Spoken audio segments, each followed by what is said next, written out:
इस वक्त की बड़ी खबर सामने आ रही है। ईरान ने हमले तेज कर दिए हैं। दुबई, दोहा में धमाकों की गूंज सुनाई दी है। ईरान का लगातार पलटवार जारी है। खाड़ी देशों में दहशत का माहौल है। इस वक्त की बड़ी खबर आपको बता रहे हैं। मिडिल ईस्ट में जारी तनाव के बीच ईरान लगातार जवाबी कार्रवाई कर रहा है। 3 मार्च की रात दुबई और दोहा में जोरदार धमाकों की आवाजें सुनाई दी, क्योंकि ईरान ने उन मध्य पूर्वी देशों पर ड्रोन और मिसाइल हमले जारी रखे जहां अमेरिकी सैनिक मौजूद हैं। पत्रकारों ने कतर की राजधानी दोहा और संयुक्त अरब अमीरात के दुबई में तेज धमाके सुने। स्थानीय लोगों ने AFP को बताया कि उन्होंने UAE की राजधानी अबू धाबी में भी धमाकों की आवाजें सुनी है। बता दें कि शनिवार से अमेरिका और इजराइल द्वारा ईरान पर शुरू किए गए हमलों और उसके बाद खाड़ी देशों तथा इजराइल पर ईरान के जवाबी हमलों की वजह से कई देशों ने अपना हवाई क्षेत्र बंद कर दिया। इससे पहले ईरान ने हमले तेज करते हुए 3 मार्च को सऊदी अरब में अमेरिकी दूतावास को निशाना बनाया। सऊदी अरब ने ईरानी ड्रोन हमले की पुष्टि की और अमेरिकियों से फिलहाल दूतावास से दूर रहने की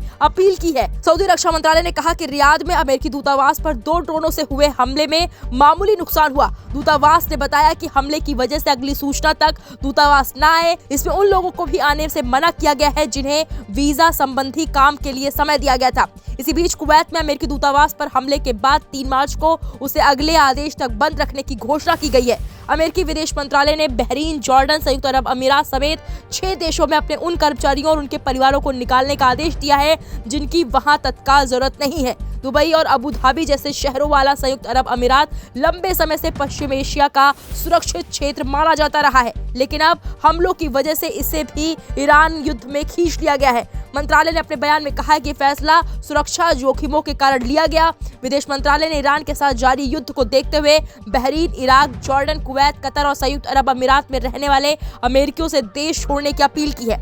युद्ध शुरू होने के बाद हवाई क्षेत्र बंद होने से बड़ी संख्या में लोग पश्चिम एशिया में फंसे हुए हैं। ईरानी रेड क्रेसेंट सोसाइटी के मुताबिक अमेरिका और इजराइल के हमलों में कम से कम 800 लोग मारे गए हैं। वहीं ईरानी मिसाइल हमलों में इजराइल में 11 लोग मारे गए। ईरान समर्थित आतंकवादी समूह हिजबुल्लाह ने भी इजराइल पर हमला किया, जिसके जवाबी हमलों में लेबनान में 52 लोग मारे गए। संयुक्त राष्ट्र की परमाणु निगरानी संस्था ने कहा कि अमेरिका और इजराइल के हवाई हमलों के बीच ईरान के नतांज परमाणु स्थल को हाल में कुछ नुकसान हुआ है, लेकिन इससे कोई विकिरण फैलने की आशंका नहीं है। दूसरी तरफ 3 मार्च को ही इस्लामिक रिवॉल्यूशनरी गार्ड के एक जनरल ने चेतावनी दी कि अमेरिका और इजराइल लगातार हमलों के परिणाम स्वरूप ईरान मध्य पूर्व के सभी आर्थिक केंद्रों के खिलाफ जवाबी कार्रवाई करेगा। इब्राहिम जब्बारी ने कहा कि हम दुश्मन से कह रहे हैं, अगर वो हमारे मुख्य केंद्रों पर हमला करने का फैसला करता है तो हम इस क्षेत्र के सभी आर्थिक केंद्रों पर हमला करेंगे। बड़ी खबर आपको बता रहे हैं, ईरान ने हमले तेज कर दिए हैं। दुबई और दोहा में धमाकों की